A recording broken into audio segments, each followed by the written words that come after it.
Jonah, chapter 1. The word of the Lord came to Jonah, son of Amittai. Go to the great city of Nineveh, and preach against it, because its wickedness has come up before me. But Jonah ran away from the Lord and headed for Tarshish. He went down to Joppa, where he found a ship bound for that port. After paying the fare, he went aboard and sailed for Tarshish to flee from the Lord. Then the Lord sent a great wind on the sea, and such a violent storm arose that the ship threatened to break up. All the sailors were afraid, and each cried out to his own God, and they threw the cargo into the sea to lighten the ship. But Jonah had gone below deck, where he lay down and fell into a deep sleep. The captain went to him and said, "How can you sleep? Get up and call on your God. Maybe he will take notice of us so that we will not perish." Then the sailors said to each other, "Come, let us cast lots to find out who is responsible for this calamity." They cast lots, and the lot fell on Jonah. So they asked him, "Tell us, who is responsible for making all this trouble for us? What kind of work do you do? Where do you come from? What is your country? From what people are you?" He answered, I am a Hebrew, and I worship the Lord, the God of heaven, who made the sea and the dry land. This terrified them, and they asked. "What have you done?" They knew he was running away from the Lord because he had already told them so. The sea was getting rougher and rougher, so they asked him, "What should we do to you to make the sea calm down for us?" Pick me up and throw me into the sea, he replied. and it will become calm. I know that it is my fault that this great storm has come upon you. Instead, the men did their best to row back to land, but they could not, for the sea grew even wilder than before. Then they cried out to the Lord, "Please, Lord, do not let us die for taking this man's life. Do not hold us accountable for killing an innocent man, for you, Lord, have done as you pleased." Then they took Jonah and threw him overboard, and the raging sea grew calm. At this, the men greatly feared the Lord, and they offered a sacrifice to the Lord and made vows to him. Now the Lord had provided a huge fish to swallow Jonah, and Jonah was in the belly of the fish 3 days and 3 nights. Chapter 2.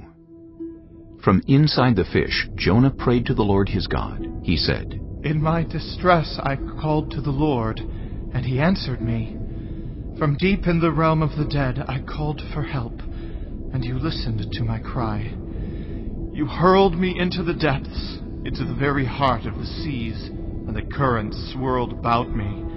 All your waves and breakers swept over me. I said, I have been banished from your sight, yet I will look again toward your holy temple. The engulfing waters threatened me. The deep surrounded me. Seaweed was wrapped around my head. To the roots of the mountains I sank down. The earth beneath barred me in forever. But you, Lord my God, brought my life up from the pit. When my life was ebbing away, I remembered you, Lord, and my prayer rose to you, to your holy temple. Those who cling to worthless idols turn away from God's love for them. But I, with shouts of grateful praise, will sacrifice to you. What I have vowed, I will make good.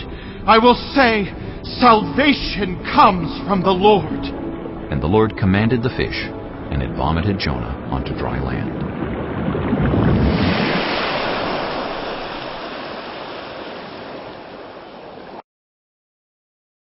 Chapter 3. Then the word of the Lord came to Jonah a second time. Go to the great city of Nineveh, and proclaim to it the message I give you. Jonah obeyed the word of the Lord and went to Nineveh. Now Nineveh was a very large city. It took 3 days to go through it. Jonah began by going a day's journey into the city, proclaiming, 40 more days, and Nineveh will be overthrown. The Ninevites believed God. A fast was proclaimed, and all of them, from the greatest to the least, put on sackcloth. When Jonah's warning reached the king of Nineveh, he rose from his throne, took off his royal robes, covered himself with sackcloth, and sat down in the dust. This is the proclamation he issued in Nineveh.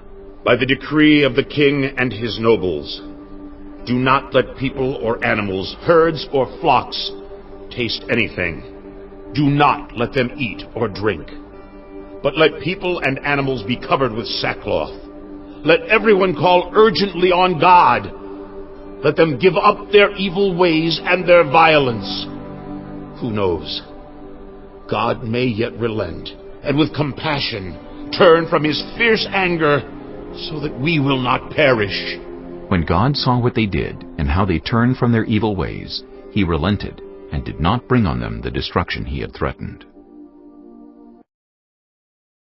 Chapter 4. But to Jonah this seemed very wrong, and he became angry. He prayed to the Lord. "Isn't this what I said, Lord, when I was still at home? That is what I tried to forestall by fleeing to Tarshish. I knew that you are a gracious and compassionate God, slow to anger and abounding in love, a God who relents from sending calamity. Now, Lord, take away my life, for it is better for me to die than to live." But the Lord replied, Is it right for you to be angry? Jonah had gone out and sat down at a place east of the city. There he made himself a shelter, sat in its shade, and waited to see what would happen to the city.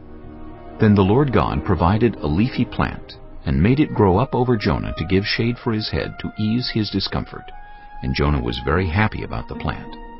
But at dawn the next day God provided a worm, which chewed the plant so that it withered. When the sun rose, God provided a scorching east wind, and the sun blazed on Jonah's head so that he grew faint. He wanted to die and said, "It would be better for me to die than to live." But God said to Jonah, Is it right for you to be angry about the plant? "It is, he said. and I'm so angry I wish I were dead." But the Lord said, You have been concerned about this plant, though you did not tend it or make it grow. It sprang up overnight and died overnight. And should I not have concern for the great city of Nineveh, in which there are more than 120,000 people who cannot tell their right hand from their left, and also many animals?